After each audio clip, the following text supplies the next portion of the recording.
Our first sort of order of the day, what I'd like to do is I'd like to ask each of our panelists just to introduce themselves, give us a 30-second spiel about who you are and your relevance to our conversation today. And we'll start at the far end and move towards me. Yep. Good morning, everyone. David Brown from NCC Group. I'm a principal incident response consultant. I've worked in kind of digital forensics and incident response for over 10 years now. My experience predominantly is law enforcement. I've been with NCC for 4 years. I work predominantly on ransomware, business email compromise, a wide range of cyber attacks for small, medium and large size organizations. And I was actually the incident manager for the Microlise attack back in October last year. Brilliant, thank you so much. I'm Paul Crichard. I'm going to go for the full title, is Chief Information Security Officer for Serco UK and Europe, the company that no one knows really what we do, except we see loads of vans everywhere with our branding down the side. I come out of UK government originally when cyber first broke out, and I've been involved with, just like David, incident response across the globe, and kind of over time, kind of learned how to communicate beyond the geek. So now, unfortunately, I spend my life talking to board members and trying to persuade them that cyber, A, is slightly less scary than it sounds, but that's only if you act in it in the right way. So, like David, I've been involved with so many incidents, it's quite scary, including one that took over a year to fix in over 30 different countries, a brand that you would all know, and none of you have heard of the breach. Now I take that as a success, and hopefully you'll never get to hear from people like me if it all goes well. And as Kate said, yeah, that's not always possible. Yeah, exactly. Thank you. Greetings everyone, my name is Daniel Brind. I'm Head of IT Security for Yusen Logistics in Europe. Oversee security activity across 16 European countries and all the threats that comes with that. And on the back of recent activity, we've formed something of an alliance with Microlise around our IT security and sharing information between the organisations, and very much hope this panel today helps kind of raise awareness of the threat that faces our industry, and we can kind of share our experiences with you and take us all forward. Thank you. So my name is Johnty. I work for Gallagher, which is one of the world's largest insurance companies. You've probably seen our logos all over the Premiership Rugby, which is something we sponsor. I'm here today, obviously, from the insurance perspective. So, my role in a cyber attack is essentially to write the check for the damages and reimburse everything that was lost financially in an incident. And similar to David, I was on the project with Microlise, which I'm sure we may touch on it today, but an incident that was handled with utter finesse. Nadeem, got to know him really well, incredible man, and yeah, very, very lucky to have him leading the business, because not every incident that we deal with is handled with such care and compassion for its clients. So maybe we get into a little bit of that today. And of course, no introduction needed, but if you could just give our audience just a little bit of a refresher of your own personal experience, recent experience. Yeah, so obviously my background is software. I'm software engineering. That's where I started. But obviously, we as an organization had a cyber attack at the end of October last year. It impacted quite a lot of our customers. A lot of our customers weren't impacted at all. But a significant proportion were, anywhere between sort of a few days to a couple of weeks. Mm-hmm. And it was really with the help of Johnty and David from NCC that not only effectively, wrote a check, as he said, but actually were instrumental in helping us deal with that attack and the recovery from that attack as well, and enabled us to bring lots of other skill sets, lots of other expertise onto the pitch to actually deal with that process. The first question is, have you been impacted by a cyber incident in the past 12 to 24 months? And I'm expecting this is going to be fairly high. Exactly. Obviously, there are scales of problem, but this is just a really fine example of how much it is just common these days. Okay, let us now also ask you, have you been involved in a cyber incident containment and recovery exercise in the past 12 to 24 months? But let's have a look. How many of you are actually doing the prep work right? That's a scary amount of no's there, and hopefully we're going to change the needle on that here today. If you were a victim of a cyber attack, would you know who to contact externally? Yes or no? These answers are anonymous. No one can ever trace it back to you. Complete honesty is what we would like here. So have you got a yes or a no answer to that? Oh, that is something that we need to address here today. I can see some sweat beads on our panelists here. Okay, what would you do if you didn't have access to your laptop, mobile phone, or email? So this is a word cloud. Literally just put whatever comes into your mind. I can hear a murmur of sort of like discussion. Let's see. What are the panic, sleep, relax, cry, go on holiday. Love it. Nothing.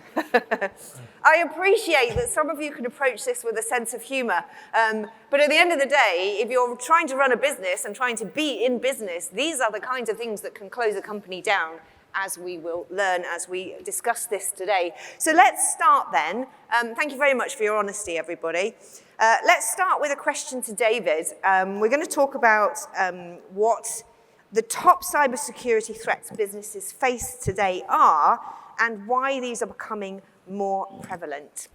Okay, so I mean, the one that everyone hears about is ransomware.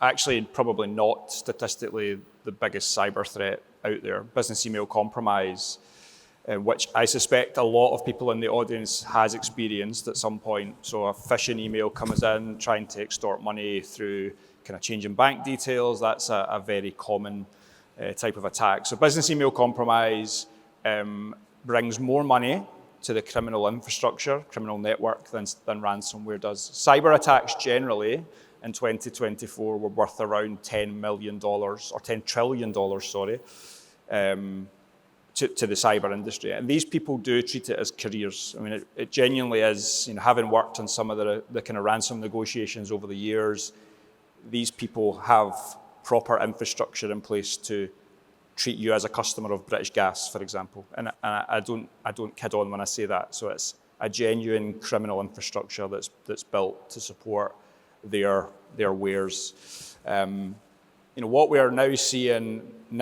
particularly with the invention or the kind of proliferation of AI, Gen AI at the minute, is advanced social engineering.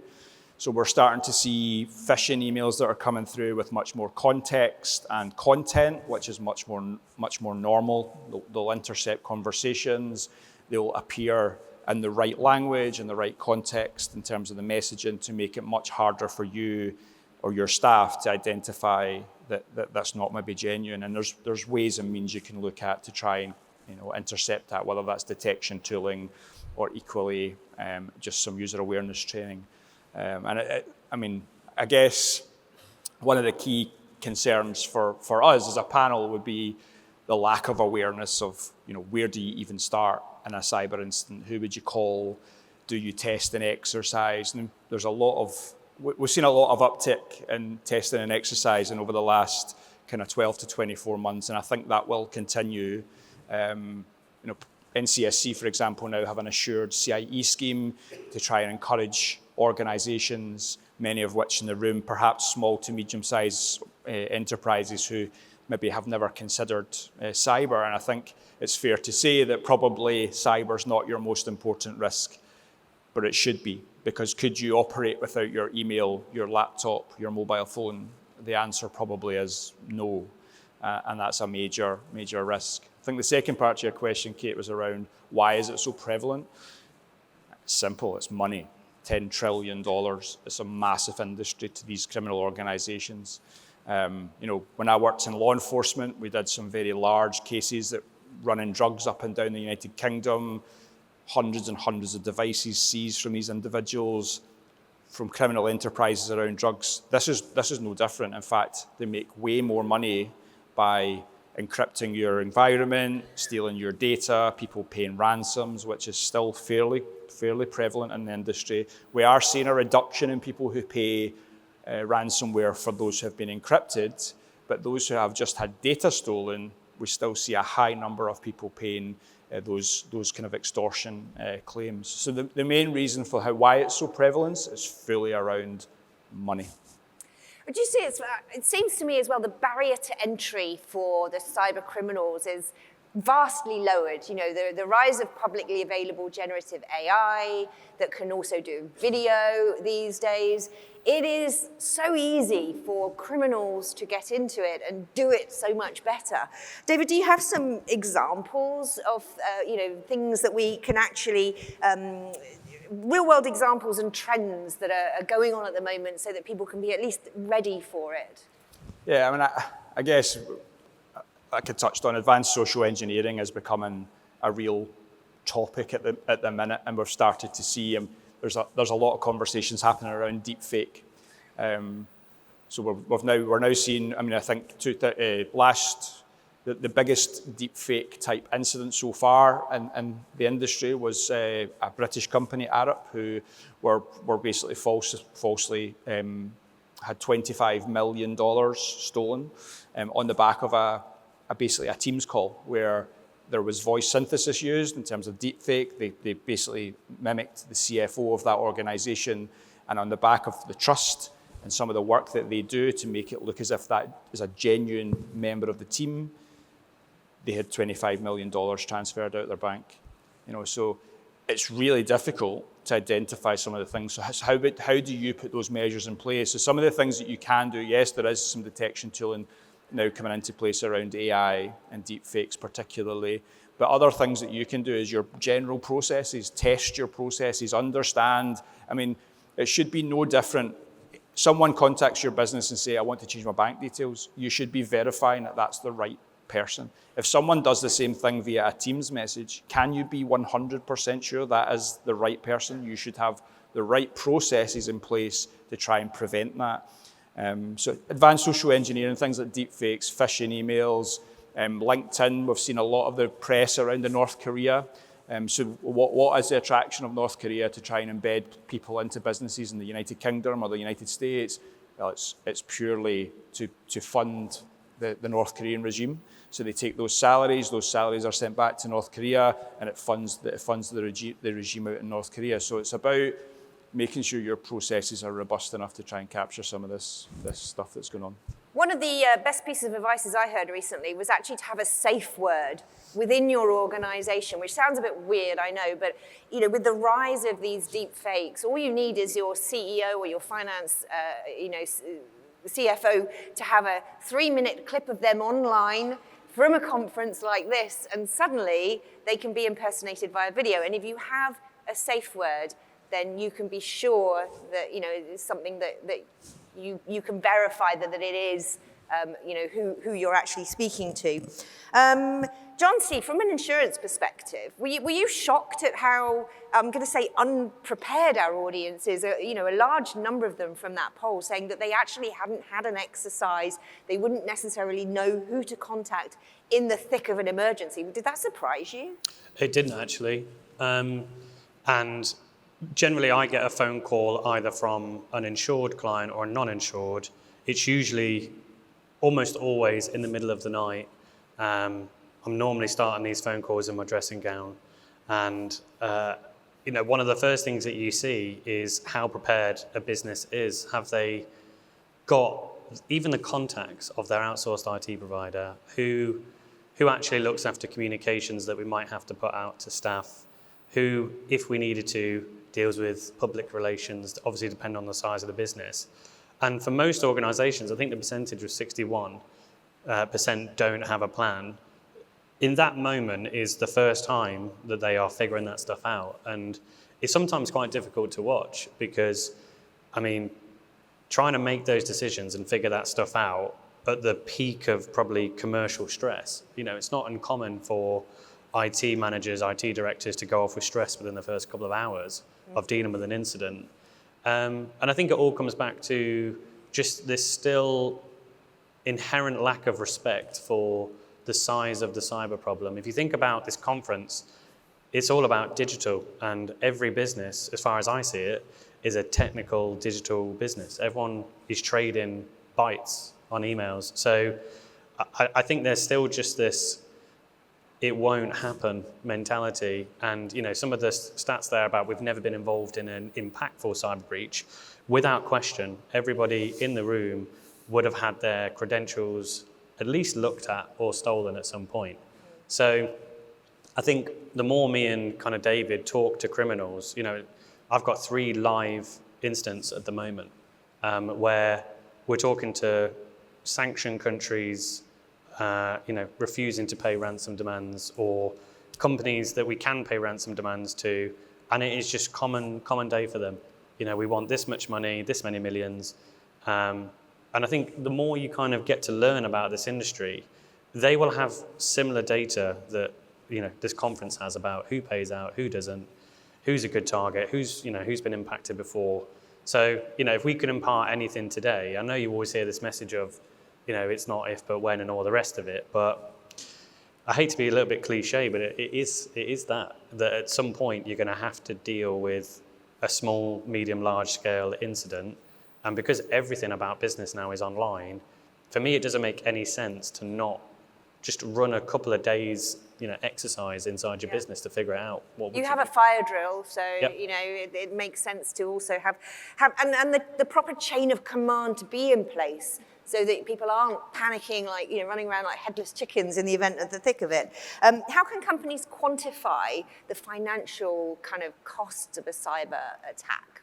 Yeah, so it's something that I do a lot in my role, actually. So if you think about us as an insurance company, the worst incident for us financially would be Microsoft have a global issue, because all cyber insurance policies there would be triggered. And if you think about a catastrophic incident like a tsunami, that is localized to a certain geography, whereas everybody in the room probably uses Microsoft. So the insurance industry works on 2 calculations. One's called essentially what is the worst possible number, and that's called the estimated maximum loss of a company, which could be 10 times the value of that company wiped out because of a cyber incident. But the one we work on is something called probable maximum loss, which is based on all the cyber controls, based on the going rate for privacy class action suits, GDPR fines, all the rest of it. What is the most common probable expected number? And that is normally worked out on a 3-day outage for a business, which 3-day outage is almost unheard of. It's normally about a week to 2 weeks. But if you turn over 52 million a year and you're out for 2 weeks, it's a 2 million incident on BI as a business interruption. But businesses can try and work out what their probable maximum loss is based on a scenario. We have ransomware, we're out for 2 weeks, what would that cost us? And that generally is the number that businesses look to transfer to an insurance policy. There are so many moving parts as well in people's sort of like supply chain business these days. You've got external vendors, you've got cloud services, all of these things sort of coming together in one. I guess that really complicates the insurance landscape for you and makes it really important that all the sort of bricks are in the right place before an incident happens. Yeah, I mean, again, within these walls, CrowdStrike may have been a client of mine. And, when you look at the headlines of airlines grounding planes because everybody uses the same technology, this is what I mean about a tsunami versus, a technology problem that's systemic. We are becoming a global economy that largely use 3 major technologies, Google, Amazon, and Microsoft.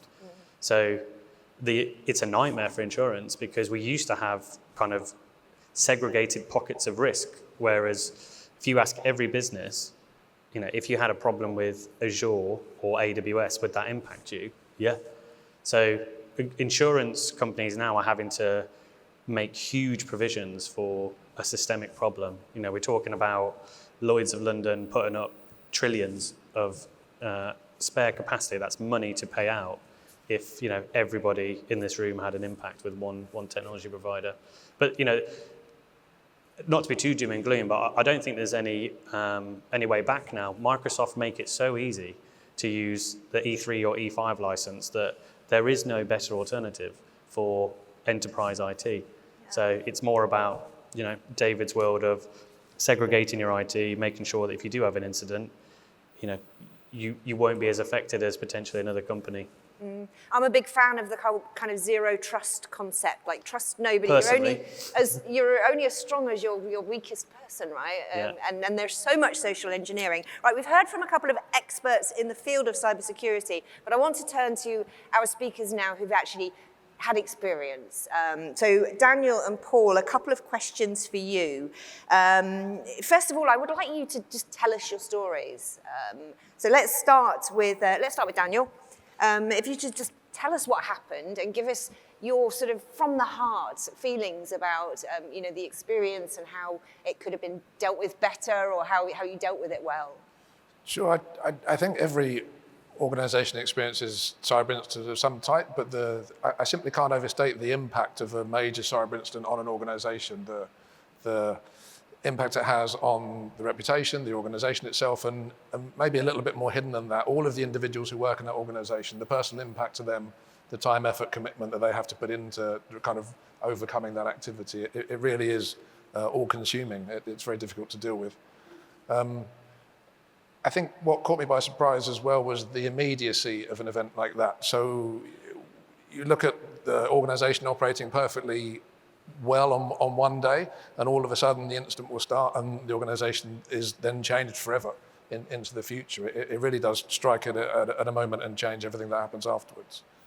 The cyber gangs that are targeting organisations in our industry are highly organised. They're very, very capable and very clever in the way they operate. They're not going to launch an attack on an organisation between 9 and 5 when all the IT people are sat at their computers ready to respond. It's going to be on a Sunday, in the middle of the night, on Christmas Day, when they're confident that nobody's looking at the systems and able to respond. So yeah, just a very chilling experience, if you like. But yeah. We sat down in recent weeks and we looked at, as an organisation, kind of what practical things could we learn from that experience, and what we wish we knew in advance that we could maybe share today, above and beyond kind of the general need for preparation that's been stated already. And I can't overemphasize the importance of putting that kind of pre-work in and being prepared for an experience like this. But there were two key things that we took from that conversation, and one was payroll. We maybe didn't foresee just the importance of being able to pay employees if all the IT systems are offline for any given period of time. As an organisation, if you experience a major cyber incident, then you're fully reliant on the people in the organisation to put in the time and effort to keep the organisation operational, to bring it back to life. And if those same people can't pay their mortgage, pay their rent, feed their families, etc., then it's a whole new experience and one I really couldn't even consider. So just the ability to if for everyone in the room, if the IT systems went down tomorrow, could you still run payroll later in the month if they didn't come back? Could you still pay the people and keep them within the organisation and make it work? It's really valuable insight, actually, yeah. Paul, how about for you? What was your sort of immediate experience? What was the nature of the attack and the impact on your company? I think I could go into about 1,000 different incidents over time, and I think they're all different. Everyone I think I've ever dealt with is different.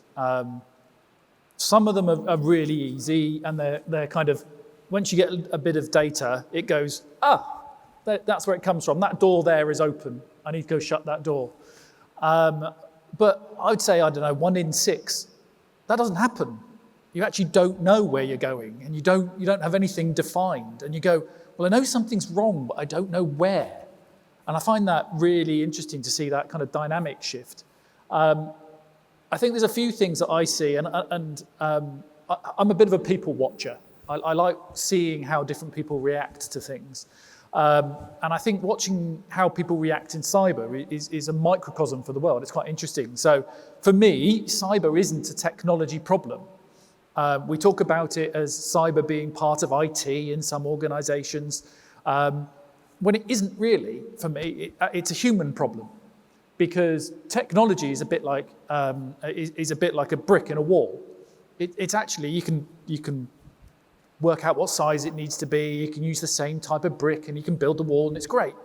Cyber's a bit like the mortar, so you can use different kind of levels of mortar. You can have different depths of it. there's more of an art form in there, and it's more akin to health and safety, actually, I think, in terms of model. And health and safety doesn't have an absolute. It's not this is right and this is wrong. It's always balance. And cyber is in there, that kind of story. What does that mean in terms of an incident? It means you have to take a whole new set of variables. A lot of people will, in IT, for example, go, well, the higher the incident, the higher the importance, the faster I want it back online. Well, actually, in cyber, I'd say it's the other way around, is the bigger the incident, the longer it's going to take, because you have to know a lot more. And I've been involved with an incident that took over a year to investigate. So we're talking massive outages. I think some of the lessons learned is, first of all, the phrase about assume. It makes an arse out of you and me. Actually, most of the incidents I've come across usually come down to someone made an assumption and they didn't think about it, and it bites them in the backside. I think a lot of organizations are hopeful fixers, shall we say. I hopefully will get this up and running. I hopefully be able to get these things back as soon as possible, the 3-day thing. I want to be back in 3 days. And then you get to the end of 3 days and go, yep, it's not going to work. It's going to take me a lot longer than that. And I think so that expectation of what cyber can do in the worst case scenario is a bit out of kilter with what the reality of life is. And I think we get the kind of a separation in businesses between those who grab it, and it doesn't have to be really expensive either. The solution doesn't have to be expensive. It's about asking the question at the very beginning of any change. If you have the right person involved right at the very beginning, it's a hell of a lot cheaper than doing it afterwards. Absolute order of magnitude difference. So you can do it really cheaply. It's all about thought. But if you don't do that, the repercussions are massive. And I've seen companies go under because of it. Everybody's share price gets hit. But the key to that kind of, and we'll bring out CrowdStrike, one of the big bits about CrowdStrike is they were open and honest and clear. And they were not just talking to the customers, they were talking to the cyber community. That's a concept that people have difficulty with. If you're able to communicate effectively, you might take a share price dip initially, but in the long term, you will gain. And you look at TalkTalk. They didn't do a great job of that. Their share price is still not great, let's be honest. So you can see how some companies do well and do badly, and that comes back to that. First of all, accept that it's a problem. Treat it like health and safety, that there is no pre-described answer to these things. And then test it. Not only because it's good for your teams, but actually it can be fun. Actually, there's quite a lot of fun playing these games. If anyone's played those kind of, there are a number of different exercises out there. It opens your eyes. It changes the way you think about stuff, and it makes you challenge yourself. And again, it always comes back to that bit about making an arse out of you and me. If you can challenge yourself there and go, have I just made an assumption? Chances are you've probably saved yourself something later on. Right, yeah, absolutely. And I guess it gets easier every time you practice it, that physical kind of muscle memory of doing something over and over again. Nadeem, obviously Microlise, again, also has first-hand experience. What were your key learnings from the cyber attack experience that you had? Well, interestingly, we have done exercises, we've done conference exercises, etc. I can tell you that going through it in real life is very, very different. There is so many things that we learned as part of it. But I think one bit that's probably relevant to the audience that's probably worth sharing is that you often in these exercises, you look at all of the things that you think are critical systems, whether it's your ERP system, your warehouse system, or whatever, and you look at, okay, well, what happens if I don't have access to that? How do I get around that? How do I switch to paper and do that exercise and so on? But actually, you've probably got some what you might think are minor systems sat in a corner. And I'll give you an example. You've probably got some label printing going on somewhere in your organization. That's actually critical to get stuff out the door, okay? And it's probably been running on a PC for the last 10 years, and it's been working absolutely fine. So no one's ever touched it or done anything with it. And now it's not working. who knows it? Who knows about it? Who set it up? Well, it was somebody who left the organization 3 years ago.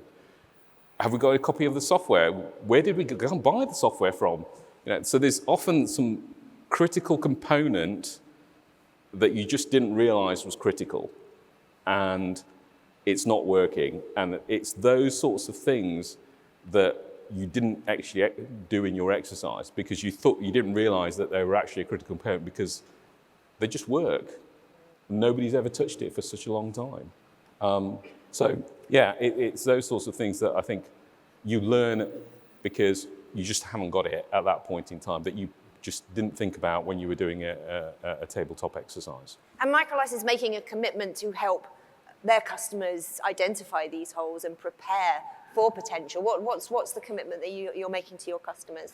So from our side, we've since that incident, and it's unfortunate to say, but we've had several customers that have gone through incidents over the last few months. But I think it's helped us bring together their cyber teams and our cyber team and work more closely and share more experiences. Certainly with Yusen and Serco, we've exchanged a lot more information and talked about their experiences and what learnings we can both gain from that. And I think we're absolutely open to talking to teams from other customers as well and sharing some of our learnings as part of that exercise.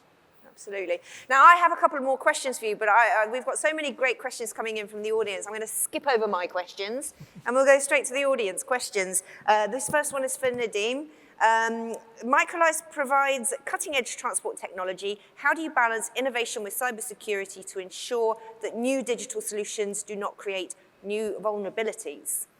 So actually security, as far as our systems are concerned, as far as our software is concerned, is our number one priority. So we don't release anything out as far as our applications and software are concerned out that hasn't gone through all the security testing as part of that. Now, our incident wasn't actually to do with our software. It was actually through our office-based systems, which, again, we've learned an awful lot about. It was very fortunate that we didn't, none of our customer-based systems had any data exfiltrated out of them. They were attacked, etc., and were knocked out, but no data was actually taken from any of our customers. But actually, the attack started in our office. So as far as our software out there, we regularly do pen testing. We go through lots of security analysis before the software is even released out. So that's part of our normal process. Yeah, and it becomes even more relevant as we go on. So David, I'm going to put this one to you. We consistently conduct fire alarm drills. Congratulations, whoever's written this question. Do you think there is a need for mock testing for reactive response? 100%, and it's actually an analogy that I use regularly. In fact, we were chatting about this just before the session, just about the fact that we do have regulatory requirements around fire and evacuation of buildings and premises and other similar kind of coma sites or care of accident material hazards and stuff like that across the country. I guess one of the questions would be great to put back to the customers in the room would be where would cyber sit in your risk register at the minute, because it should be at the very, very top. And I think we identified the need for some testing and exercise and understanding the risks to you as a business. I think there'll be a lot of small to medium-sized businesses in this room who don't really have any awareness of cyber, which is really important, but they're very much aware of the fire drills because there's a regulatory requirement there. Now, I think there's an argument to say, and there's a ransomware policy, and there's three kind of there's a consultation ongoing just now by the UK government to try and roll out some policy around ransomware and cyber. And the third one of that is to force all organisations to report cybercrime, which I think is a really positive step as long as there's some output to that. And for me, the output really should be around what can we do with that reporting. Just by capturing that company A has been subject to a business email compromise or a ransomware isn't going to affect any sort of change to the industry or to any of your organizations. If we can capture some of the indicators of compromise, if we can feed them back into, for example, the NCSC, to then support and provide intelligence to support you as your organizations to prevent future attacks, that's where I would hope in the future we can get to. But yeah, 100%, we should be doing testing at least annually and regularly internally. You don't need organizations to come and test you. If you have a cyber team or a cyber security team internally, and just some general awareness of what is going on in the world, looking at those incidents and understanding whether you could respond and how you would respond to that incident would be a huge step in the right direction for many organizations. How do we ensure, with the sort of, and this one I think will, Daniel or Paul, whoever feels more comfortable with it, given the increasing sophistication of cyber threats, how does the board ensure that cybersecurity is not just seen as an IT issue, but a fundamental part of operational resilience and safety impacted within the transport industry? I can pick that if you like. Yep. Yeah. It was interesting. He was saying about health and the kind of health and safety side. Literally had a conversation with my CEO a couple of weeks back who put cyber at the same level as health and safety. Now, some organisations you might go, actually, that's quite low. But for Serco, it's right at the top of the tree. We have so many people that is the core to Serco. Our people are out and about doing refuse collection, prison guards. They are porters in hospitals. They are the people just doing everyday jobs, floating around the environment. Their health and safety is critical. They need to go home every day as safe as they went when they came in. That's a critical part. So to put it up that level means we are up at that level of importance. However, it's about quantifying and being sensible about that and trying to be real with what that means. Because otherwise you can go the other way. Cyber can be the lockdown killer, effectively, that you can't get anything done. That's about being open and honest with everybody. And that includes some difficult places. Cyber, for me, is a team game. NCC are very big friends of ours, and we have insurance. We have an incident response retainer with NCC. I'm happy to say that, which means we know who to call. But that's not just about call when it goes wrong. That's about having kind of conversations. We have conversations with our competitors. I regularly speak with the CISO from Capita, for example. They're direct competitors of ours. But we talk, we're honest about these things. And I think that openness changes the way that you can approach cyber, because it does affect everybody.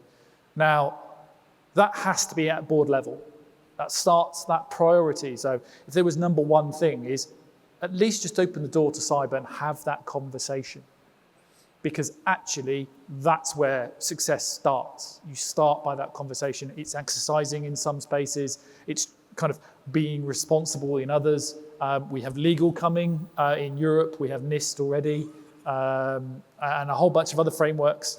I should call out very quickly, for those for the small enterprise, look at Cyber Essentials and Cyber Essentials Plus. The NCSC put it out there. It's in very, very simple English. And it covers about 85% of standard attacks.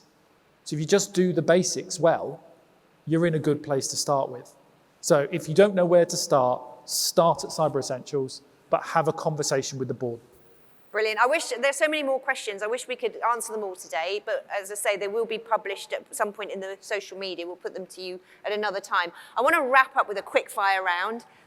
We've shared a lot of advice, brought up a lot of good points already, but to each of you, if there's one thing that you would like our audience to take away from this panel session, one action that they'll get to next, or one thought that they want to, keep in their heads, what would it be? A number of customers I've talked to are umming and ahhing about whether to actually get cyber insurance or not. I would say definitely do it, not because actually it's a safety blanket, but because actually the insurance company know who all the right people are to bring onto the pitch to actually help you go through the recovery process. Without that, you're on your own. And you saw from the statistic earlier about, do you know who to talk to? Do you know who the experts are that you need to bring on board depending on what issue you have? Brilliant. Setting you up nicely, Johnty, for your contribution. What was the main point? Buy insurance. No, I would say just give it the respect it deserves. You know, everyone is a digital business in the room, so you know that first hour, if you're going through it, just make sure that's not the first time you've ever thought about, you know, what to do. Make sure you're doing it offline, thinking about it. Absolutely. Daniel? The simple answer is take it seriously, consider the threat and plan effectively in case of that incident occurs. But if I can just very quickly pick up on a point that Paul made, in that we work in logistics in a low margin, highly competitive industry. And the idea that our organizations are going to have enormous cyber budgets and be able to put all the latest controls in place is unrealistic. So for me, the best way we can overcome that is by working collectively and using our resources together to kind of raise our collective ability to respond to the cyber threat and the criminal gangs. We're not in competition in terms of responding to cyber. We're dealing with a criminal attack. So the more we can share information and work together, the better chance I think we've got of getting through. Thank you. Paul? I think my number one guidance is don't be scared. The fear will prevent you from opening the door and understanding. If you open the door, it could be a really simple answer, a tiny tweak, asking for help from the right person. It's because of the fear and the scariness that some of the figures can create out of here that stop you from doing it. And yet the resolution can be quite easy and quite simple. So first of all, go and ask for help and don't be scared to ask for that help. Brilliant advice. And finally, David? Yeah, so I guess of all ransomware incidents in 2024, around 12% were specific to transport and the transport sector, with around kind of nearly 70% in wider manufacturing.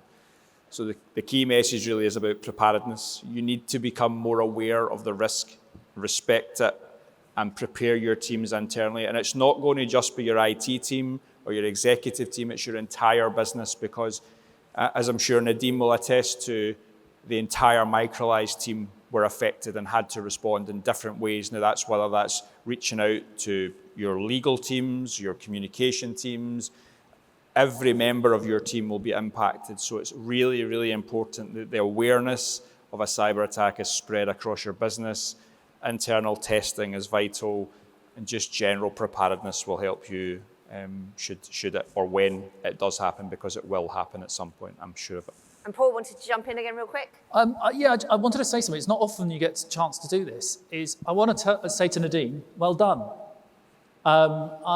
It was a challenging time when they got hit. They responded with respect, with openness. They were honest. And as a customer, and quite a big customer, I hope, I respected how they did it. And I think they got more respect from us afterwards than they had before. And I want to say well done and thank you to all the team that were involved, including David. And that, I think that's a really good reflection on having this panel here today and bringing everybody here today to share those experiences, from the front lines, as it were. So thank you so much, everybody. Please put your hands together and thank our wonderful panel.